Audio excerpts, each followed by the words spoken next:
আসসালামু আলাইকুম রহমতুল্লাহি ওয়া বারাকাতুহু। সমস্ত প্রশংসা, সমস্ত তারিফ সেই মহান রব্বুল আলামিনের জন্য, যিনি অত্যন্ত ভালোবেসে আমাদেরকে বিশ্ব ইজতেমা দিয়েছেন। সেই বিশ্ব ইজতেমার স্থান হইল কুইনান, থানা হইল দাঁতপুর, জেলা হইল হুগলি। 2026 সালের জানুয়ারি মাসের 2 তারিখ, 3 তারিখ, 4 তারিখ শুক্রবার, শনিবার, রবিবার আরম্ভ হইবে ইনশাআল্লাহ। এই বিশ্ব ইজতেমা আমরা বড় ভাগ্যবান, ভারতের মুসলমান আমরা বড় ভাগ্যবান।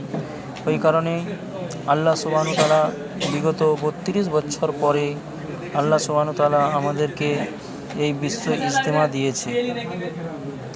এই বিশ্ব ইজতেমায় আমরা জানি যে বিভিন্ন দেশ থেকে লোক আসবে, কেননা এটা হলো কোনো জেলা ইজতেমা নয়, কোনো রাজ্য ইজতেমা নয়, স্বয়ং হচ্ছে বিশ্ব ইজতেমা।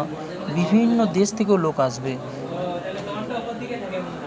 তাদের আমরা কি করে মেহমানদারি করতে পারি সেটার আমাদেরকে চেষ্টা রাখতে হবে, এবং আমাদের দ্বারা যেমন না কষ্ট পায় সেটাও আমাদেরকে চেষ্টা রাখতে হবে।